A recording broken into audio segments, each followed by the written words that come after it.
Edu Explore! Ito ang Citrus maxima na mas kilala sa pangalang suha, and it is a large Asian citrus that is closely related to grapefruit. And it is originated from the Malaysian region. And it bears fruit in the month of October to May. Hi Exploranians! So today gagawa tayo ng candy. Gamit lamang ang balat ng suha. So bakit nga ba tayo magtatapon ng balat kung pwede naman itong mapakinabangan?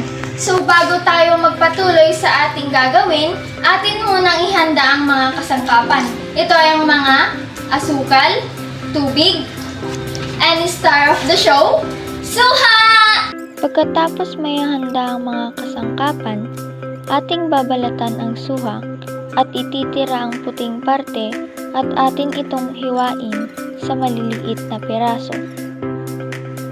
Hugasang mabuti ang balat ng suha nang hindi bababa sa 3 beses. Matapos nating mahugasan, ay atin itong pipigain ng labis hanggang sa mawala ang mapait nitong lasa. Pakuluan natin ito ng ilang minuto at halu-haluin upang maging pantay ang pagkaluto ng balat. Pagkatapos naming mapiga ang balat ng suha, ito ay ating iluluto gamit ang tubig at asukal.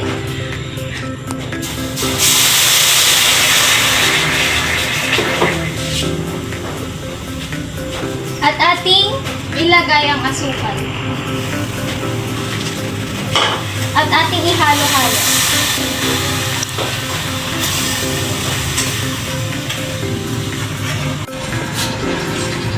Pagkatapos nating maihalo ang tubig at asukal, ating ilagay ang balat ng suha.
Pagkatapos maluto ay atin itong isalin sa plato at ilagay sa ref para palamigin at tumigas.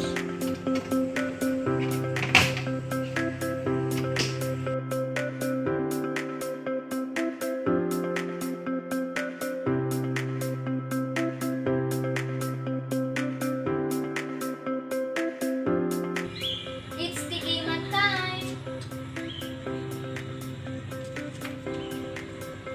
Masarap. Para siyang kasaba. Yummy good. At dito na nagtatapos ang aming video. Bye! Bye-bye! Meanwhile, At dito na nagtatapos. It's sticky.